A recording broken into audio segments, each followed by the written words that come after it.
The next presenter is going to be Dr. Aaron Solomon. Dr. Solomon received his Doctor of Podiatric Medical degree from the Temple University School of Podiatric Medicine in Philadelphia.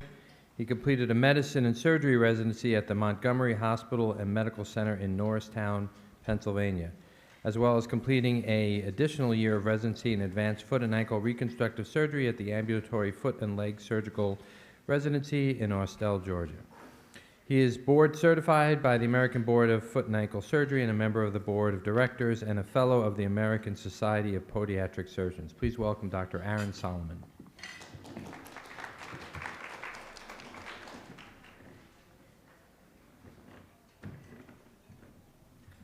All right. So everybody's got some calories in them, so we're all bright-eyed and bushy-tailed now. That's good. All right, so non-healing wounds, which was what we've been talking about a lot this morning. You've heard from a lot of my colleagues. So you may or may not see some redundancies, but it goes to say that, especially in this area of the country, and I know Dr. Lassar has talked about that we see a lot of, obviously, the results of cardiovascular disease, diabetic neuropathy. We are in the buckle of the Bible Belt. We're also in the buckle of the stroke belt. So cardiovascular disease is no stranger to any of us in this room.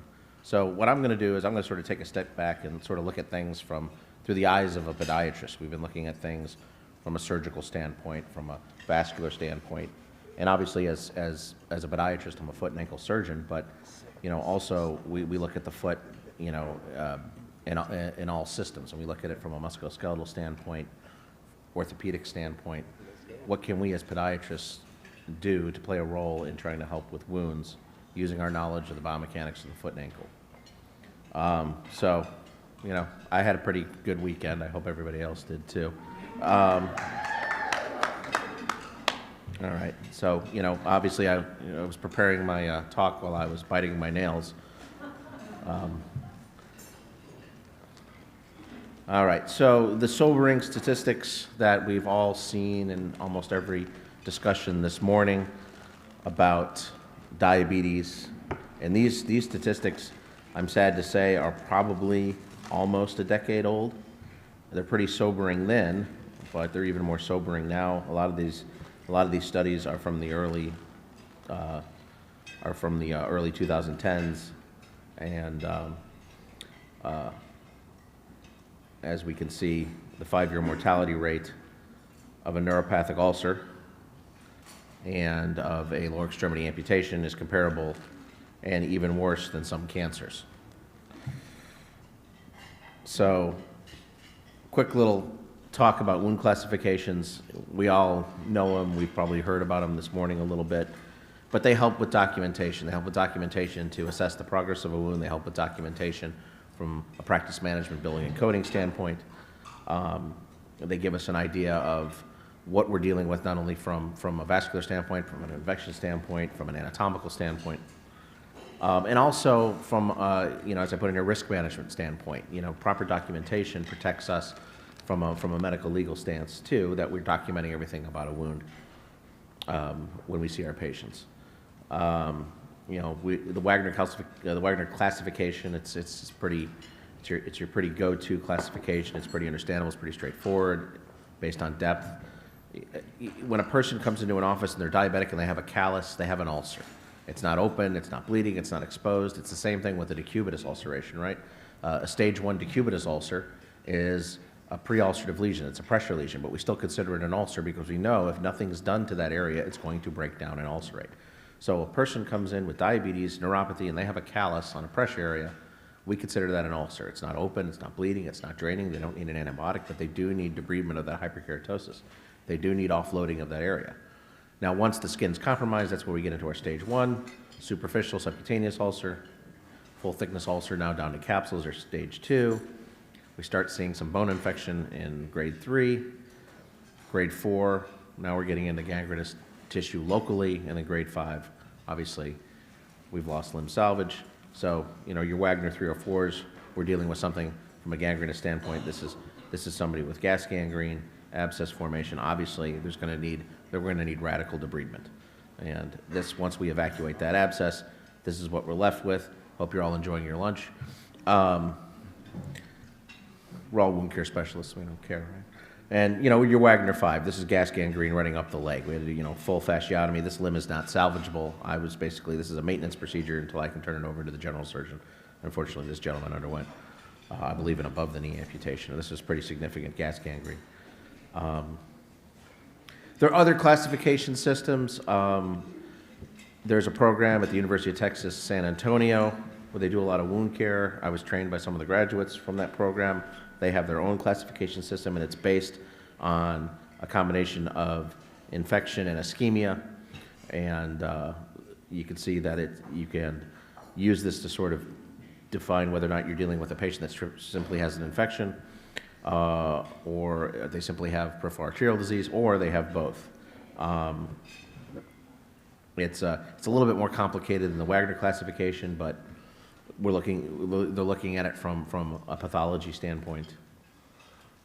And then, of course, American Diabetes Association risk assessments that, you know, we do in the office, you know, when patients have certain degrees of loss of protective sensation. You know, obviously zero risk is no loss of protective sensation, no peripheral arterial disease, no deformity. And now we're getting into loss of protective sensation and deformity. They have good circulation, but maybe they have a bunion, they have hammer toes. They have Aquinas, like Dr. Bazrafshin talked about. They have some deformity that can cause a pressure lesion.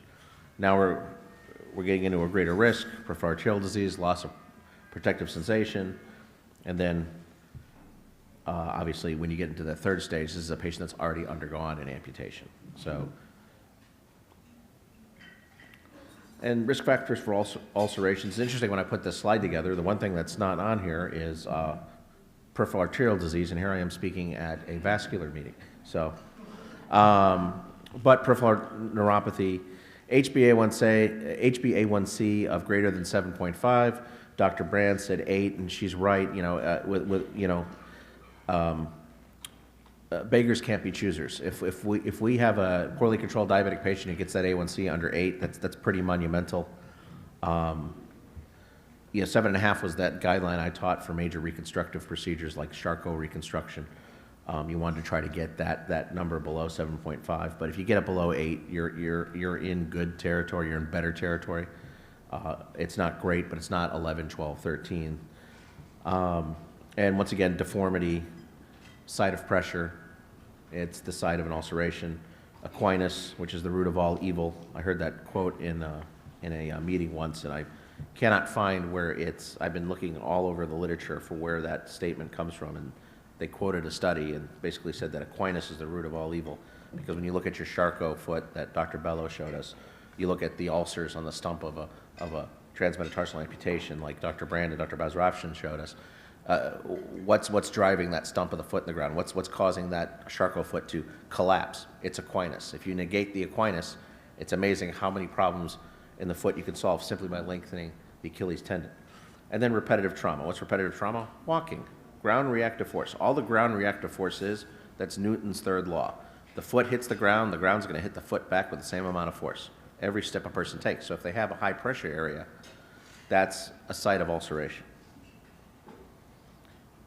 And then obviously things that, you know, we may do wrong, or we may see a patient who has had a wound for several months, and what do they tell us? Well, Dr. So-and-so put me on an antibiotic. I don't know why this thing hasn't gone away. Well, because there's more to it than just infection. So obviously compliance, but our choice of dressings and offloading and addressing all the comorbidities, edema, educating the patient, understanding what we're dealing with. Are we dealing with infection? Are we dealing with deeper infection? Are we dealing with peripheral arterial disease? All these things have to be taken into consideration. And think about that slide Dr. Brand showed us, all the specialties that went into healing that foot that Dr. Brand did so great with.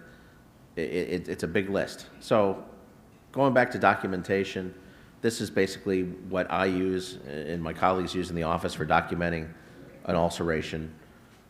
The size of it before we perform debridement, the size of it after debridement, the base of the ulcer, is it granular, is it fibrotic, is it necrotic? What type of necrotic tissue is it? Is it stringy, is it fibrous, is it black? what kind of drainage, serous, seropurulent, serosanguinous, purulent. The surrounding area, is there a hyperkeratotic rim? Is there erythema? Is it painful? Is there sinus tract? Is there tunneling? Is there odor? And then obviously what stage it is, and then the progress. Is it worsening or is it improving? So this is very important for us, obviously, as a guideline. Each visit, we can look at this and see, is it getting better, is it getting worse? It's also important, once again, I go back to the medical legal standpoint, you're protecting yourself because you're documenting everything, and it's also important from a practice management standpoint. You know, if you're dispensing wound care modalities from your office, if you're a home healthcare specialist that bills for wound care products. I'm not going to believe this. This is enough information for a 1-hour lecture. It's the infectious disease working group classification on the diabetic foot, and basically how we classify diabetic foot infections based upon severity, and obviously the uninfected foot, no symptoms, signs of infection, local infection. This is your localized erythema, cellulitis. There's no ascending cellulitis. There's no lymphangitis. There's no abscess formation. We're excluding other causes of an inflammatory response, like Charcot or a fracture or an injury, gout. So usually the patient can be treated with a PO antibiotic, topical antibiotic. Then moderate things get a little bit more severe. The erythema is spreading from the wound site. We're not seeing any systemic inflammatory response signs yet, but that's where we get into the severe, where we start to see, you know, the signs of sepsis. We're starting to see a little bit of that septic shock starting to creep in, white blood cell counts going up. And then obviously, you know, the list of different types of polymicrobial sources of infection that we see in diabetes and what they may look like. Cellulitis, where the skin is not open, typically we're dealing with strep. Infected ulcer, usually we're dealing with staph or beta hemolytic strep, and then you get into your more polymicrobial pictures like your Enterobacteriaceae. And then, of course, you know, the bottom one, the fetid foot, and we're starting to see anaerobic. We're starting to see a huge list of different things. And then, of course, puncture wounds is your classic Pseudomonas aeruginosa. And then you can see your mild infections are your more PO-type antibiotics, your cephalexins, clindamycins, diclox, levaquin, augmentins. Now, when you get into the more moderate to severe, now you're getting into your parenteral treatment options. And then, but, you know, once again, aerobic gram-positive cocci are the predominant microorganism. So the most common microorganism that we see in an infected diabetic foot is staph. It doesn't mean that there's not others, but most common is Staph aureus. So what do we do to try to heal wounds? Obviously, we talked a little bit about skin substitutes. Dr. Brand talked about how she used Stravix on a patient. This is an example of an Apligraph used on a heel ulcer. There's a little bit of blood leaking through it because we fenestrate these grafts. You know, which graft do we use? You know, how do we make this decision? We have different types. We have human skin equivalents. That's the Apligraph, Dermagraft, PureApply. You know, we have placental grafts like Grafix and Stravix, Epifix. And then you get into your dermal collagen, your Alloderm graft jacket, which is basically just a sheet of cadaveric dermis. You can mesh it just like you can mesh a split thickness skin graft, lay it in a wound, put a wound vac on top of it. They're very useful for creating a lattice for allowing a wound to granulate. Apligraphs you can do in the office. Here's a full thickness wound down to tendon. That's tibialis anterior tendon that we're staring at. Fenestrate it. You secure it with some steri strips. This is what it looks like when you take it off, and you think, well, this looks awful. I have to do debridement on this wound. Look at all that. Look at all that biofilm in there. No, that's the graft. You don't want to scoop that off. That's graft. That's doing what you want it to do. Because as you can see, 2 weeks later, now we got granulation tissue covering that tendon. Now we're at 4 weeks. We can use these grafts for VLUs. Here's that medial first metatarsal head, that bunion. This is after we prepped it, preparing to put the graft on. Here's with the graft. PureApply, it's a good graft because it's antimicrobial. Basically, it's a graft soaked in soap. So it helps break down that biofilm. It has polyhexamethyl methylene biguanide. Say that 10 times fast. And then here's Pure Apply. We put it on an infected VLU. I think it's one of my patients at Hamilton Medical Center. And then all this stuff on biofilms, just know they're bad. And typically when we do debridement, obviously we're removing non-viable tissue, but we're also removing biofilm. Offloading tools. So, okay, real podiatry. So here I am, I'm giving this lecture on podiatry and wounds. Well, here's a guy who comes in my office. He's got an ulcer in his fifth metatarsal base. This is an extremely difficult place on the foot to treat. It's a hard place to isolate. It's non-mobile. It's a bony prominence that, it's not like a bunion that you can take off. You don't want to take the fifth metatarsal base off. You take the fifth metatarsal base off, you're going to cause your patient to have a club foot because you're removing the insertion of the tendon of peroneus brevis, and then tibialis posterior is going to take over, and next thing you know, your patient's walking on the side of their foot. They have an even worse ulcer, and they've lost their foot. So how do we fix this? Basically, for this gentleman, we made an accommodative orthotic, and I took a picture of an accommodative orthotic, but it's not the accommodative orthotic that I made. But basically, the shell is a full length, and we make what's called a valgus post. Basically, we build up the outside of the orthotic, so we're trying to put the foot in valgus. And basically what that does is take pressure off of that area. So here, this gentleman has a healed ulcer now because all we did was just make the proper insert for him, an orthotic. So I don't think it gets more podiatry than that. You don't have to go all out.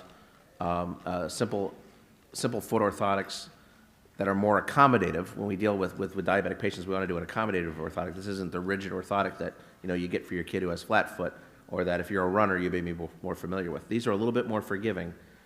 You can carve into them to make delves for pressure areas, but they still provide enough support to offload an ulcer. We want to use, for this gentleman, I used what's called a full-length nickel-plast shell and a plastizote top cover. The plastizote, that's that peach-colored stuff that was on the top. It's very cushiony. You see it in a lot of diabetic shoes. We did a cutout in the fifth metatarsal base, a full-length valgus wedge, and a rigid shell. If we were to use a polypropylene shell, what would happen is every time he would step, he would basically rub that fifth metatarsal base over the outside portion of the shell. So you don't want to use a rigid shell in these patients. It has to be accommodative. Other modalities that we use, a wedge shoe to take weight off the forefoot, removable cast walkers, just like Dr. Bazrafshin said, people take them off. They don't use them. They're not as compliant, but they can serve as a decent total contact device. Not all cast walkers are the same. You can see there's several different devices depending on the severity of the problem. Most of them have a rocker sole, so they're negating propulsion, which is what you want. From a billing and coding standpoint, you can't dispense a walker for an ulcer. There has to be an orthopedic condition. And a little billing and coding for you. But different types of walkers. This is called a DH walker, where you can actually take these little hexagons out to create a little delve. Does it make a difference? No. Really, it's the biomechanics of the walker that you're using just to disperse pressure off the plantar foot. This allows for some articulation in the ankle, which is important, especially when you take into consideration equinus. So you're taking some more pressure off the forefoot. And choosing the right offloading device can be essential. Here we're dealing with somebody who had a partial calcanectomy, which is a really hard foot to offload. Partial calcanectomies, they are a good limb salvage modality, but if you're fortunate enough to heal these, you really have to have some type of restrictive ankle foot orthotic for the patient to walk in. So, diabetic patients, once again, shear forces, pressure, we've got to worry about falls.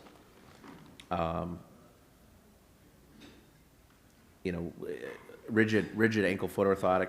This is used for somebody with a Charcot foot. Obviously, it has accommodative material in it. There's that fifth metatarsal base. Once again, where we can do that wedge, and you can see it's better. Once again, that's a hard area to isolate. That peach-colored material in the bottom of the brace, that's the plastizote. That's plastizote type 1. A diabetic device, a diabetic shoe, a diabetic insert, a diabetic brace, whatever it is, the softest material is going to interface with the foot. And as we get closer to the sole of the shoe, the materials get harder. So we want the sole of a diabetic shoe to be rigid. We want a rigid rocker sole. That's going to take up all the force.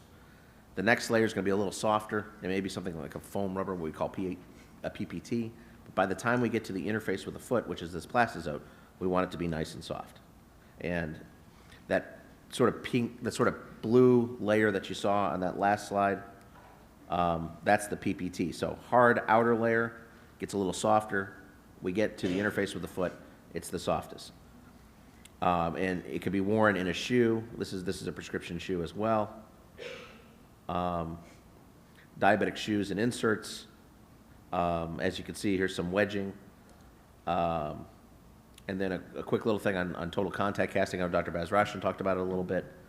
It is a very, very a useful modality. A lot of clinics don't use them because they're concerned about them being time intensive. You know, my assistant and I, we can put one of these on in about 15 minutes. There are a lot of different kits that are available for total contact casting that make them a lot easier to use. But they basically help disperse pressure off the bottom of the foot. It really is, other than non-weight bearing, is the gold standard to disperse pressure off the plantar foot. And what we're basically trying to do is all the focal pressure is at the site of the ulceration. If you put a total contact cast on, you're dispersing that pressure throughout the entire plantar foot. It's a very snug cast, but as you can see, you know, the least amount of pressure at an ulcer site is with a total contact cast. And healing rates, obviously, are much improved. We do have to take into consideration stress on the contralateral foot when we use them. Very important that we're padding all the bony prominences. This is a very snug cast. This isn't a cast for an ankle fracture. This is one layer of padding and then cast material. So it's a very snug cast. That's why we're padding the bony prominences. That's why we're padding the anterior tibia, the shin. And then I showed this, I think a few years ago when I spoke at this meeting, I showed this slide. I think I was just excited that one of my colleagues was in the New England Journal of Medicine, but it's actually a very important study. I have a lot of studies from this particular doctor, Dr. Armstrong. Once again, I'm not a Dr. Armstrong groupie, but he does have a lot of good studies. And basically, his term, and we sort of borrowed this term from the oncologist, is that when a wound epithelializes, it doesn't heal; it's in remission. It can come back. So we want to be wary that once we have an ulcer, we always have an ulcer. Even if it's closed, there's still an ulcer. So I know there's a lot of information for a short period of time, but I really appreciate you all listening to me and having me here today.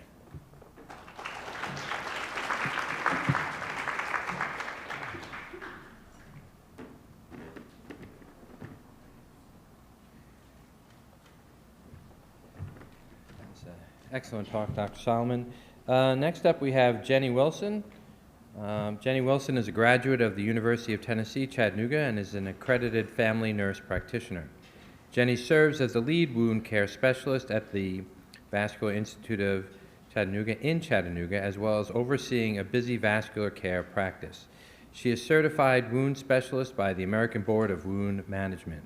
Jenny is a member of Sigma Theta Tau, International Honor Society of Nursing, and the American Association of Nurse Practitioners. Please welcome Jenny Wilson.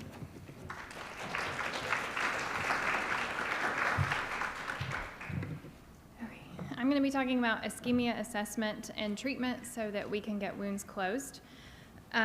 If you've seen me present at one of these conferences in the past, you've probably seen this picture before. I use this lady as an example of why ischemia assessment is important. This was an 82-year-old patient who came to see us after she had had a wound on her foot for 4 months. Initially started with rubor and edema in her foot, and she was treated for gout. She had hypertension, hyperlipidemia, and was a type 2 diabetic, and nobody ever assessed for arterial disease until she got to us. And at this point, obviously that foot was not salvageable. We've talked a little bit about what we can do to assess for ischemia with the ABI, the toe pressure, and the plantar or pedal acceleration time. Tina went over this, but I use this on a regular basis when I'm treating my wound patients. I have a laminated copy of that picture of the foot at my desk, and when I order an ultrasound and get the result, I sit with that picture and sit with that ultrasound, those PATs, and I think about where the patient's wound is and what's feeding that wound and what we need to get open so that we can get these wounds to heal. The PAT is helpful in patients who have falsely elevated ABIs, where a digital pressure would be the only thing that we would have to, without the PAT. It's also helpful in a patient who is status post a toe amputation or a TMA, where you can't get that digital pressure.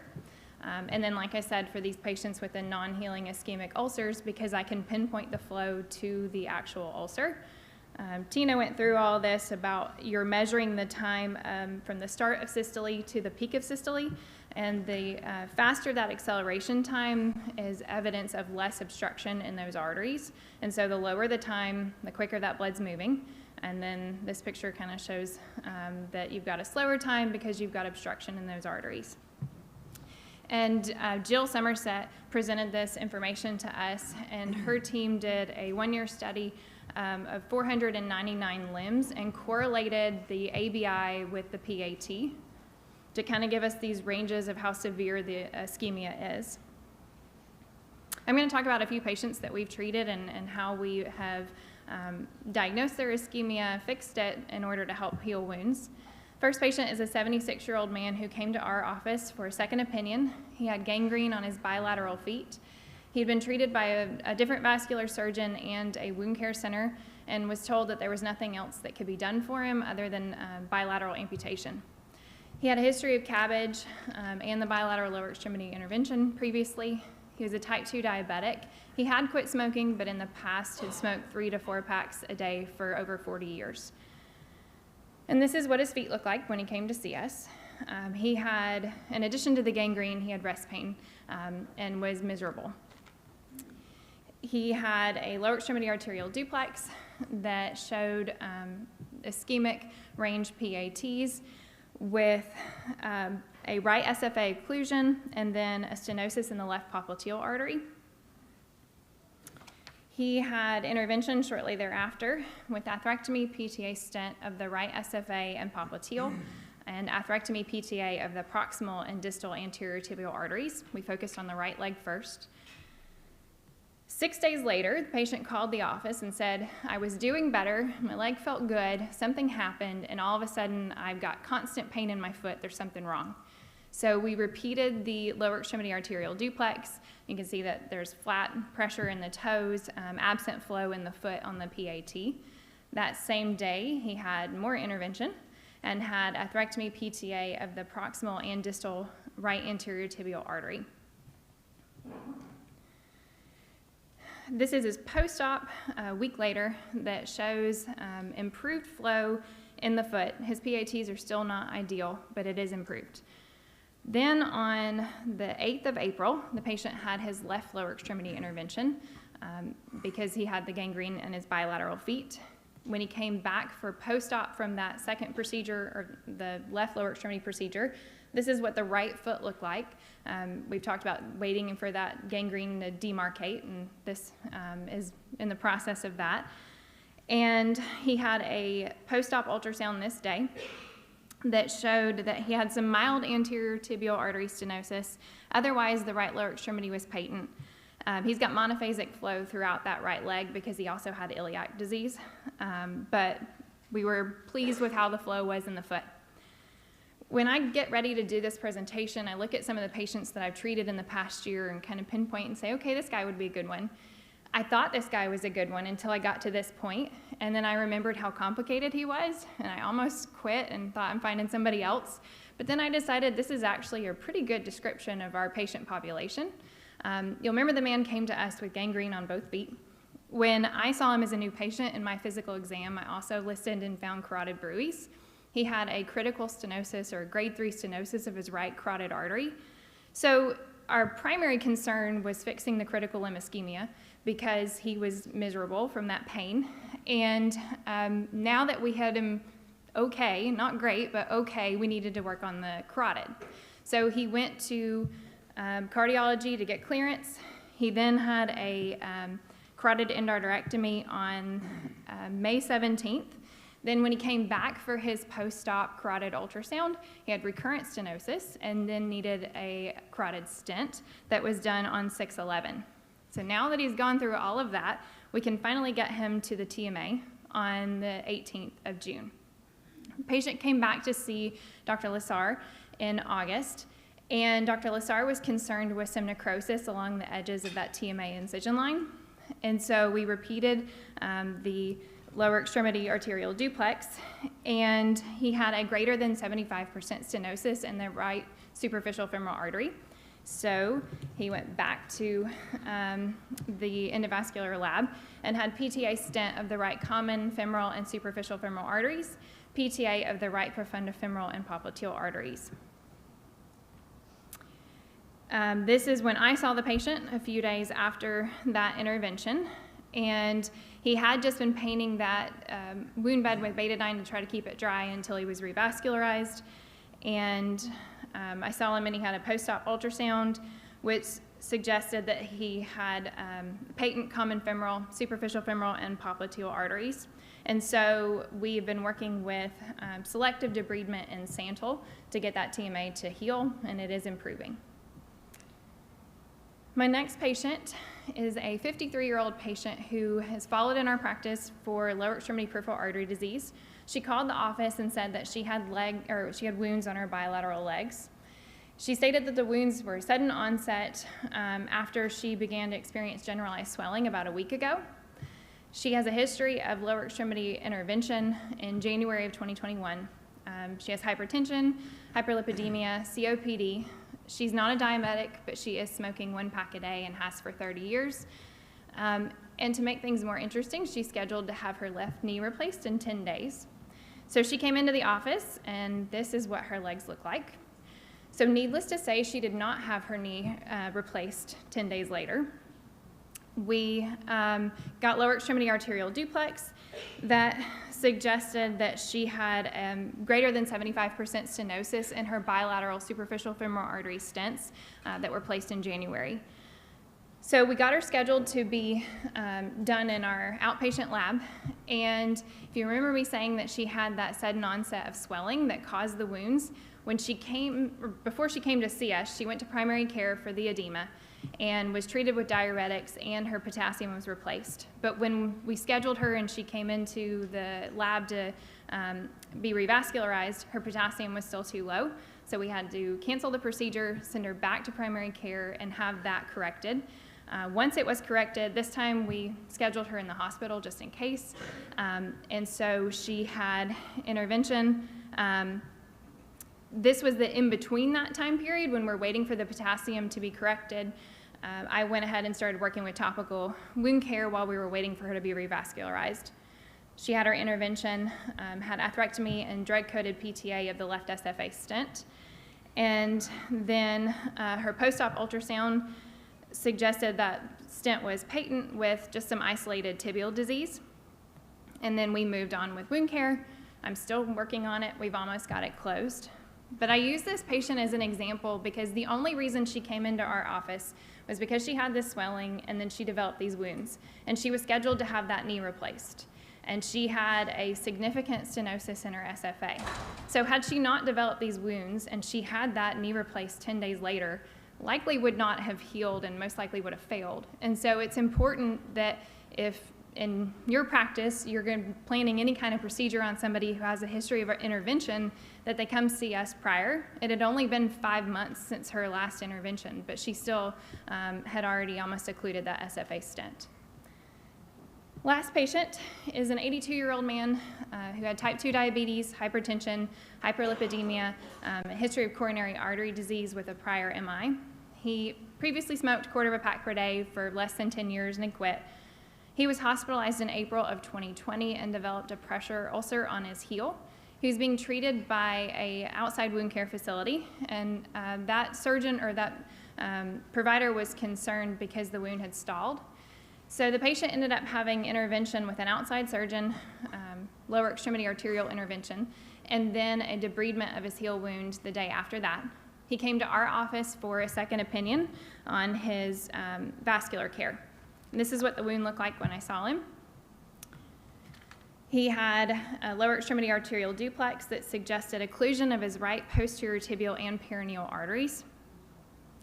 He had a procedure 3 days later, and with PTA of the right proximal, mid, and distal posterior tibial artery. But during the procedure, it was really difficult to keep that posterior tibial artery open. And on his follow-up, he came back to the office and saw me and said, my wound care provider is really happy, my wound is better, I think it looks great. And then I got this ultrasound and I'm looking at it and thinking, okay, those aren't the greatest PATs. And the posterior tibial artery that we worked on is occluded. The flow to the wound bed was being supplied by the anterior tibial artery and collateral vessels. And so it was enough. His wound was getting better, so we left it alone, just let him continue with wound care. And that was the picture of the wound when he came for that post-op ultrasound. He continued with wound care at his outside facility, and the wound resolved in November of 2020. Patient came back to see me for normal surveillance ultrasound testing and told me that for the past 2 weeks that he had had some redness and some pain in his toes that he noticed when he walked. I asked about the wound and he was like, nope, it's fine, no issues. And like we were talking about with taking socks and shoes off, I said, hey, I'm gonna take your socks and shoes off and I'm gonna look at your foot. And I looked, and it's kind of hard to see in that picture, but that wound's open and he didn't even know it. And kind of like Dr. Solomon was just saying, that once a wound is a wound, it's always a wound. And so when these patients come back in, especially a patient that I know that they had that wound or I've treated it, I always want to see that former wound bed to make sure we're still okay. And we weren't. His post-op or his ultrasound suggested occlusion of the right SFA, the posterior tibial and the peroneal arteries. And so and you can see that his PATs, the majority of the flow in his foot is non-existent. So he had PTA of the right superficial femoral artery and atherectomy PTA of the right popliteal and anterior tibial arteries.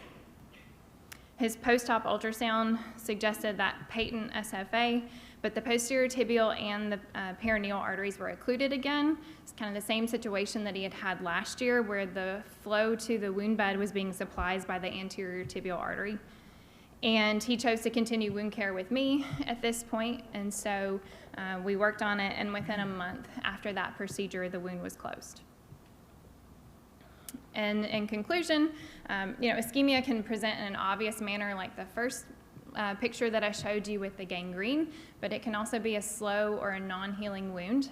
And it's important to assess all wounds for arterial insufficiency and to always consider your patient's risk factors instead of just labeling this wound venous because the patient has swelling or traumatic. You need to think about that patient and always think about the arterial disease being a possibility in affecting your wound healing.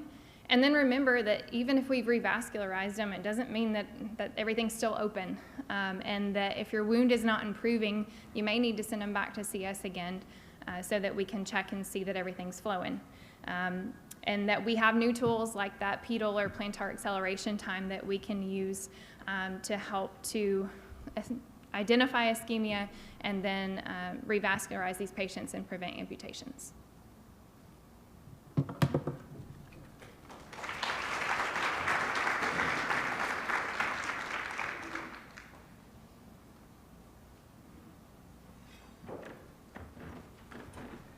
Excellent presentation. So next presenter is going to be Ashley Cates.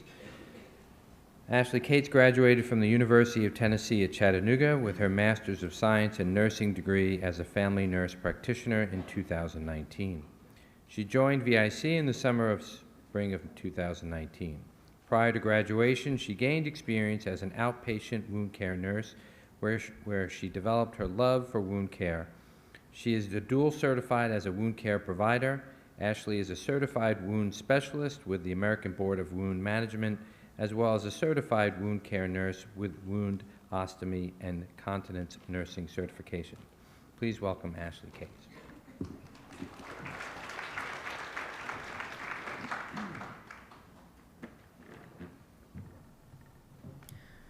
So I've been tasked to present on excuse me, new therapies and technology for advanced wound care.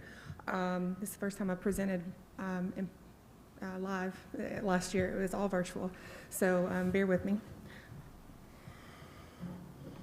I don't even know how this works.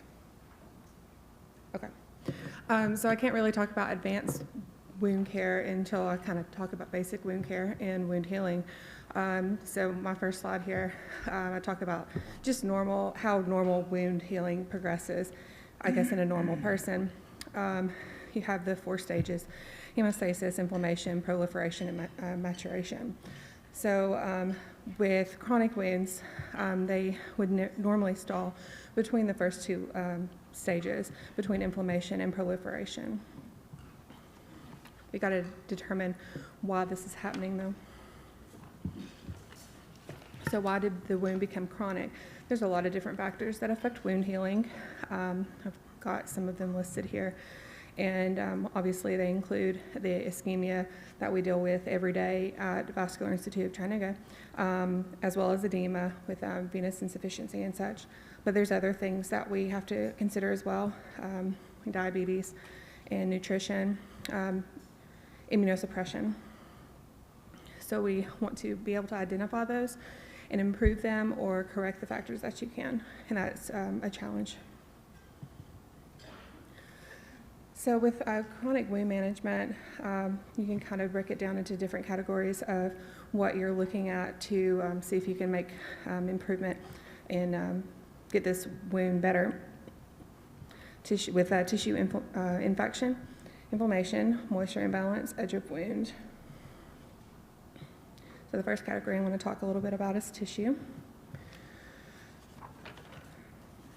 So if there's non-viable tissue in the wound bed, it can lengthen the inflammatory phase of the healing and it increases the risk of infection. So one of the major tools in a wound specialist tool belt, like they said, is debridement. So the point is removing necrotic tissue and debris, reducing bacterial bioburden or biofilm, and resetting the wound to an acute phase of wound healing. Tell my patients sometimes that whenever you have a chronic wound, your body almost forgets about it being there. So whenever the doctor or the practitioner performs debridement, then it reminds your body that it's there. So here's the different types of debridement that I'm going to talk about a little bit more. So surgical debridement or sharp debridement, it's performed in clinic or in the OR. It controls the type of tissue that is removed and be really selective about what you remove, what the doctor or the clinician removes. And it's the fastest way to achieve a clean wound bed, which is important, that you achieve a healthy granulating wound bed before you can advance it even further. It does have a quicker healing than other more conservative methods of debridement that I'm going to talk more about. Of course, there's drawbacks to it. There is pain for a patient if they do have feeling.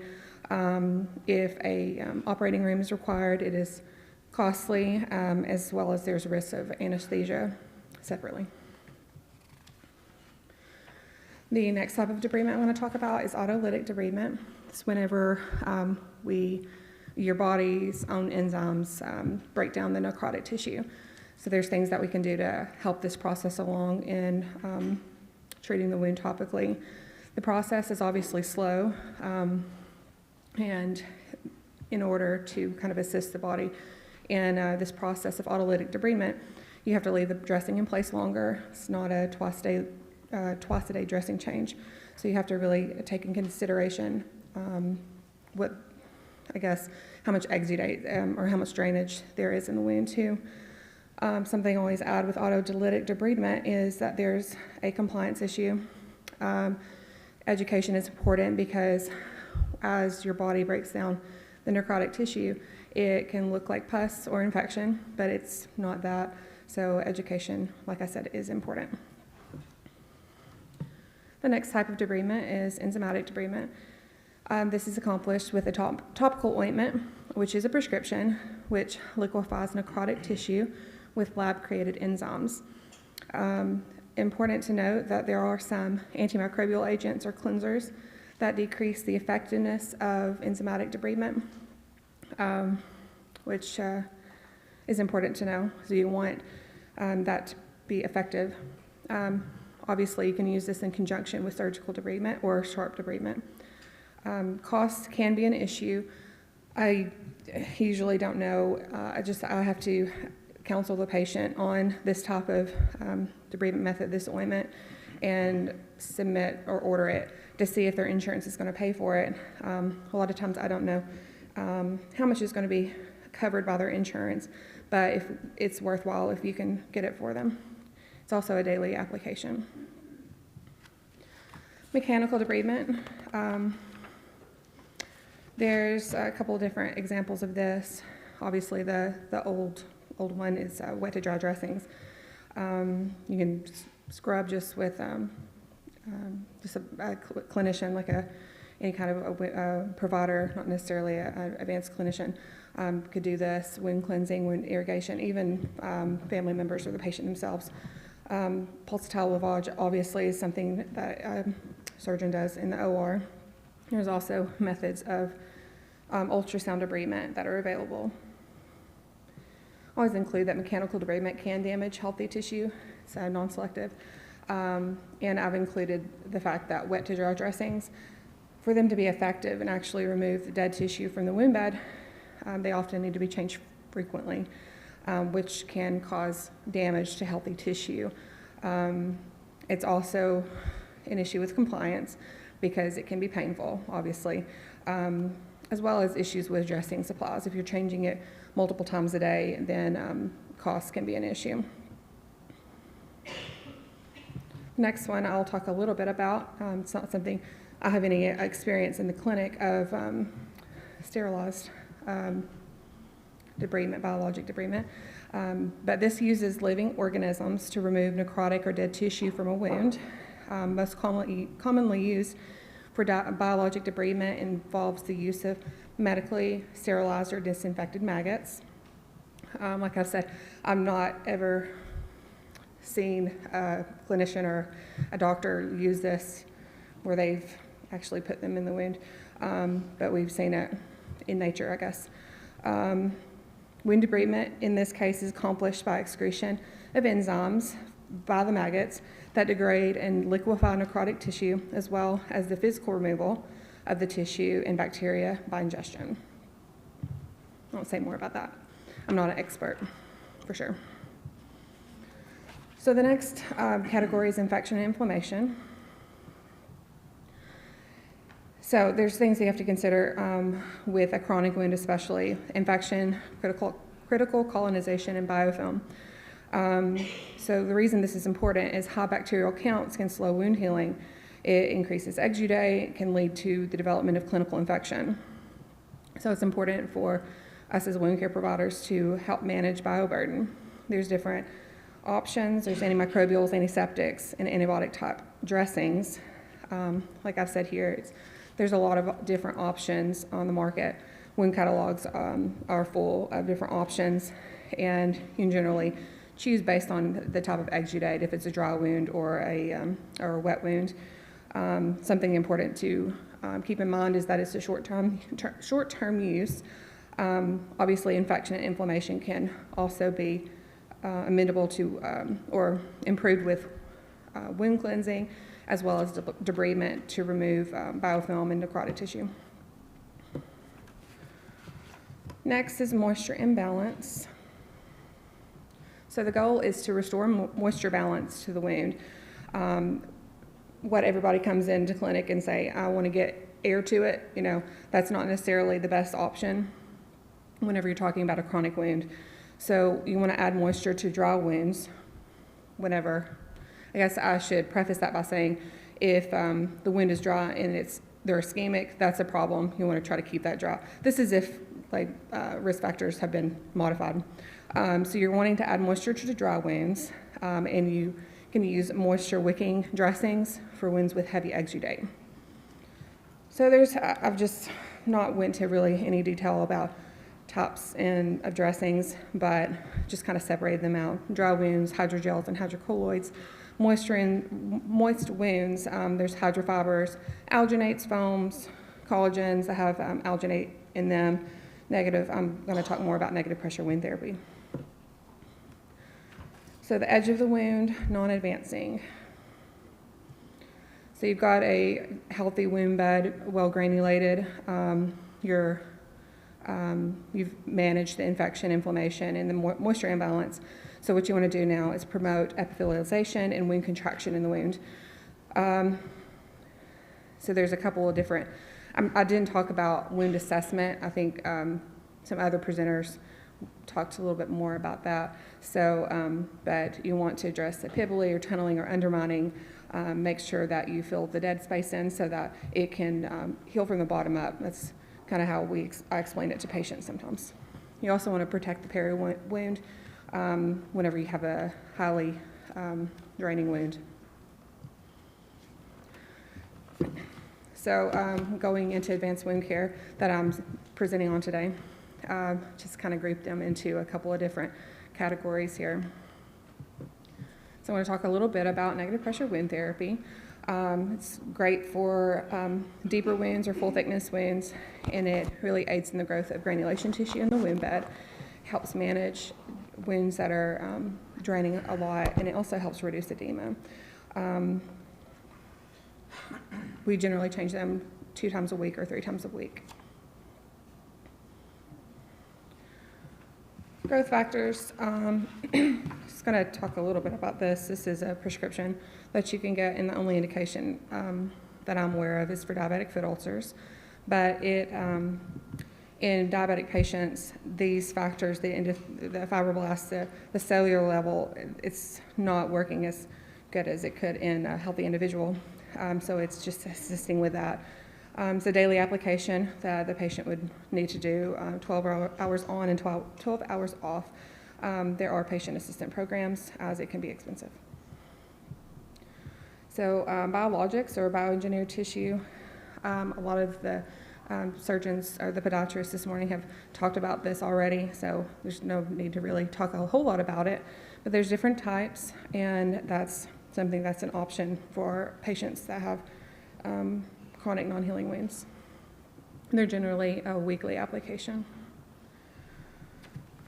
So for hyperbaric oxygen therapy, I do have training in hyperbarics from previous employment, and I don't do it now, but what hyperbaric oxygen therapy does is it increases the atmospheric pressure while it provides 100% oxygen atmosphere. We call it diving.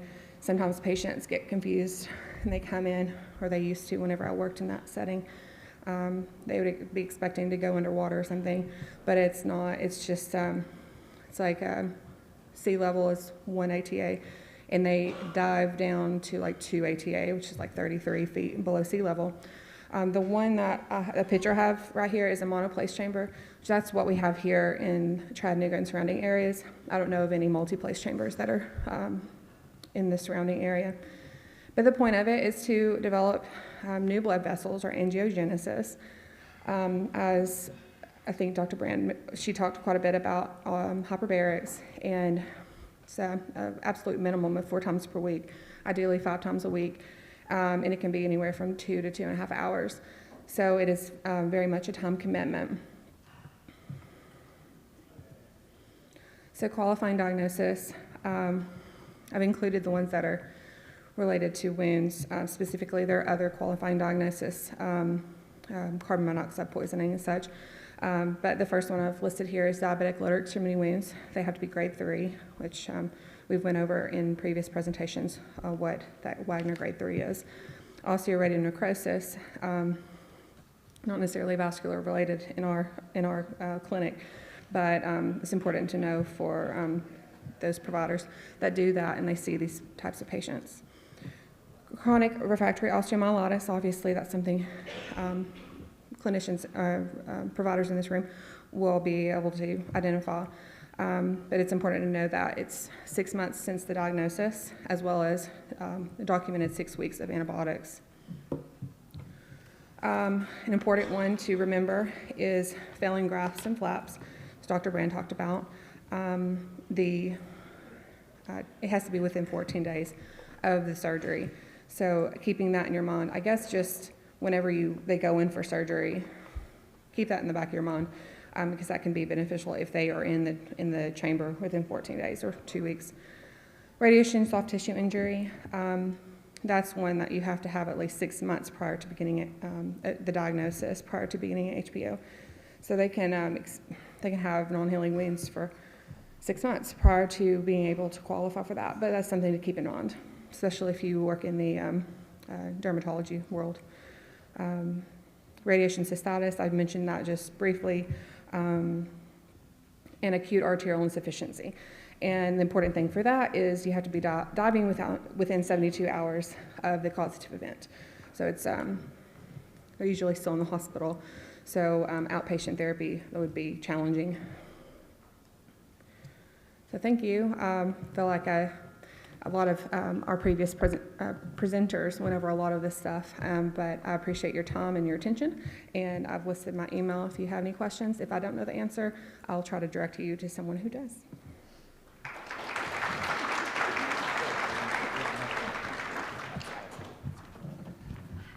Thank you, Ashley. Can I have the other panelists up here and we can discuss some questions?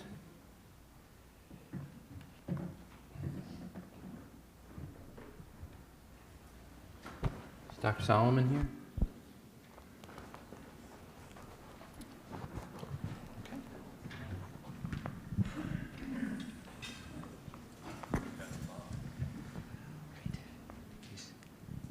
It's hard to see with this light coming at you. Any hands? Any questions? We have one question here. Your presentation of the lady that was going to have the knee replacement, her wounds look like venous stasis ulcers to me. Did y'all study the venous side of her circulation? I actually think she has had venous ultrasounds in the past, and didn't have significant reflux. I think that, those wounds were related to edema. When I saw her, she was still swollen all over. I mean, it wasn't just her legs. And so they certainly do look like venous wounds, and it's kind of the same process that I think it was caused by the edema.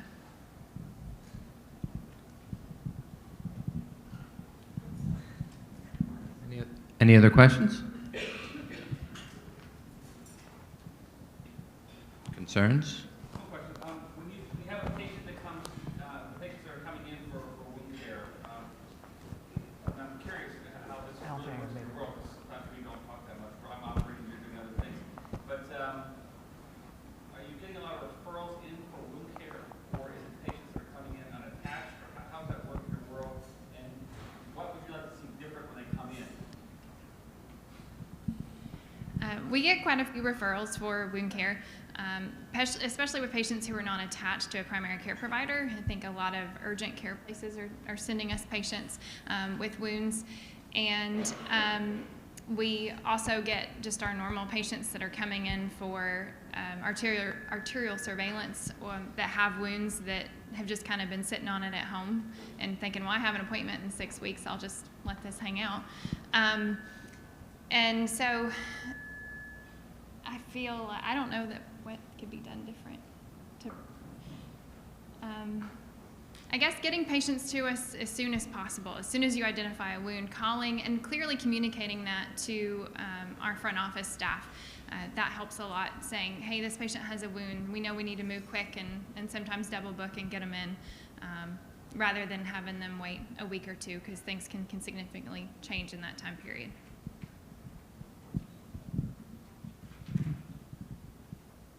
Questions? I have a question then for you guys. So when you're using different wound care products, is there a certain time period that you have that you say, this particular wound care product's not working, I need to shift gears and try a different one? What is your, from both of you, what is your approach? I usually say 2 to 4 weeks max before I switch to a different modality. I'm kind of right in there, that 30 days, unless I put something on a patient and they don't react well to it at all, and then I know I don't need to do that again. But most of the time I'll give it close to that 4 weeks to see if there's any improvement before switching to something else. And you're obviously assessing it weekly or every other week, and if it becomes clinically infected, then you're going to change modalities too. So may not be the full 30 days.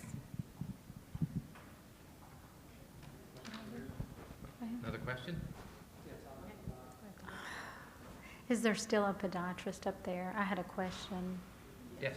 For the diabetic shoes, is it still required for a physician to sign for those, or can the nurse practitioner sign? Actually, to tell you the truth, yeah, I believe the nurse practitioner can also sign now. Okay, because in the past, it always been physician only. So if that's improved, awesome. Thank you. Questions? Any questions? Good throw. Anybody else? Excellent. Thank you very much. Throw those.